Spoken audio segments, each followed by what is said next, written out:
नमस्कार दोस्तों, आज की वीडियो हम चर्चा करने वाले हैं क्लास 12th का इंग्लिश कंपलसरी का जो राजस्थान माध्यमिक शिक्षा बोर्ड ने सत्र 2025 के लिए जो सिलेबस जारी किया है उसकी चर्चा आज हम इस वीडियो में करने वाले हैं।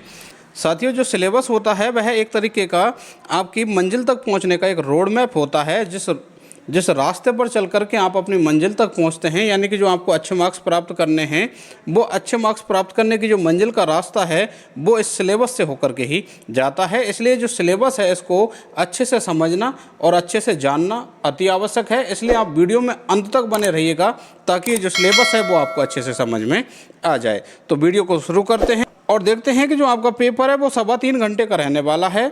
इसमें आपके जो बोर्ड में जो पेपर होगा उसके मार्क्स कितने रहेंगे? 80 मार्क्स रहेंगे। 20 मार्क्स आपके सेशनल के रहेंगे जो कि आपके स्कूल के द्वारा भेजे जाएंगे। इस तरीके से टोटल 100 मार्क्स का आपका पेपर रहेगा। और ये जो 100 मार्क्स हैं आप कुछ भागों में डिवाइड हैं, और वो भाग कौन कौन से हैं? जैसे आपका रीडिंग वाला सेक्शन रहेगा एक तो 15 मार्क्स का, राइटिंग वाला सेक्शन 15 मार्क्स का, ऐसे ही ग्रामर आपकी 8 मार्क्स की रहेगी, और जो आपकी टेक्स्ट बुक हैं उसमें से फ्लेमिंगो 28 मार्क्स की, और जो विस्तास है वो 14 मार्क्स की रहेगी। अब बात करते हैं आपसे रीडिंग वाले सेक्शन में क्या पूछा जाएगा। तो रीडिंग वाले सेक्शन में साथियों आपसे 2 पैसेज पूछी जाएंगी। जो एक पैसेज है वो तो आपकी रहेगी 9 मार्क्स की, और जो दूसरी पैसेज है वो रहेगी आपकी 6 मार्क्स की। और जो 9 मार्क्स वाली जो पैसेज है उसमें से भी आपसे जो 6 क्वेश्चन हैं वो तो पूछे जाएंगे very short answer type questions, और जो 3 क्वेश्चंस हैं वो आपसे किस तरीके से पूछे जाएंगे, वो रहेंगे आपके वोकेबलरी बेस्ड क्वेश्चन रहेंगे, जिसमें आपसे एंटोनिम पूछा जा सकता है, सिनोनिम पूछा जा सकता है, या फिर 1 वर्ड भी पूछा जा सकता है। इस तरीके से 9 मार्क्स की एक पैसेज रहेगी।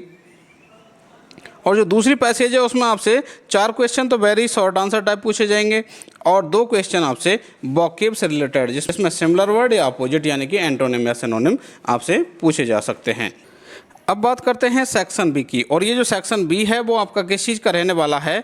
वो रहने वाला है राइटिंग का। और इसमें आपसे आपके जो टॉपिक हैं उनमें एक है शॉर्ट कंपोजिशन, और शॉर्ट कंपोजिशन के अंदर आपके एक तो है एडवर्टाइजमेंट, एक है आपके नोटिस, एक है आर्गूमेंट राइटिंग, और एक है accepting and declining of invitations. ये आपके 4 टॉपिक हैं। इनमें से कोई भी 2 क्वेश्चन आपसे पूछे जाएंगे, उनमें से कोई भी एक क्वेश्चन आपको करना है, और ये आपका 4 अंक का रहने वाला है। राइटिंग वाले सेक्शन में जो अगला क्वेश्चन आपसे पूछा जाएगा वो पूछा जाएगा आपका रिपोर्ट या पैराग्राफ का, यानी कि रिपोर्ट या पैराग्राफ में से आपको एक क्वेश्चन दिया जाएगा, और वो कितने मार्क्स का रहने वाला है?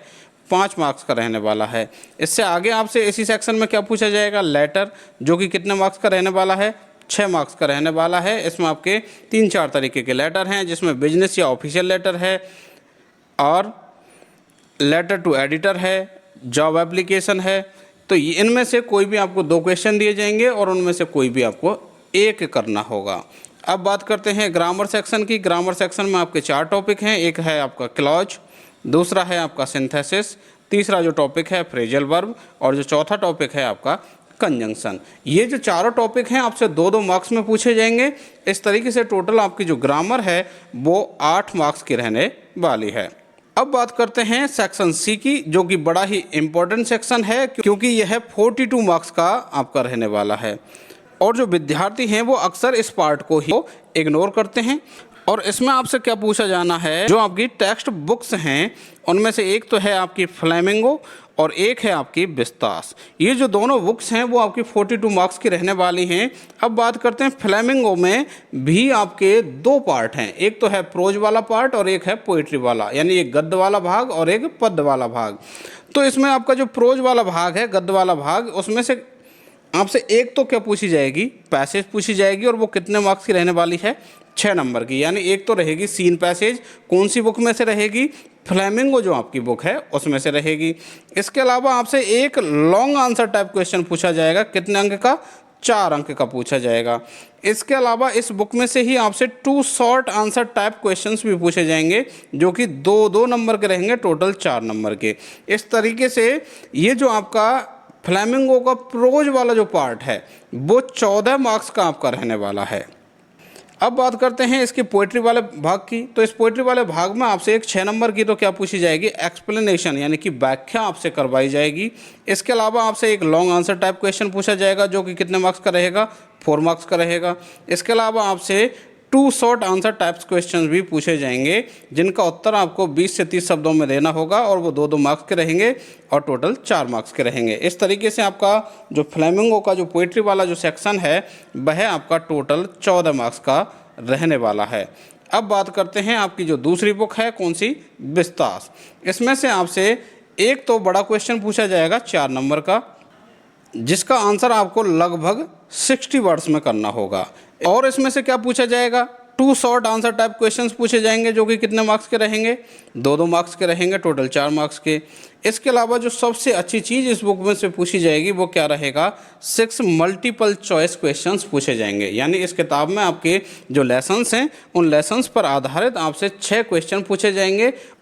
और ये जो 6 क्वेश्चन हैं वो कैसे रहने वाले हैं, मल्टीपल चॉइस वाले क्वेश्चन रहने वाले हैं। यानी इन क्वेश्चंस में आपको 4 विकल्प दिए जाएंगे, उन चारों विकल्पों में से आपको सही आंसर का चुनाव करना होगा। इस तरीके से साथियों ये आपका सिलेबस है।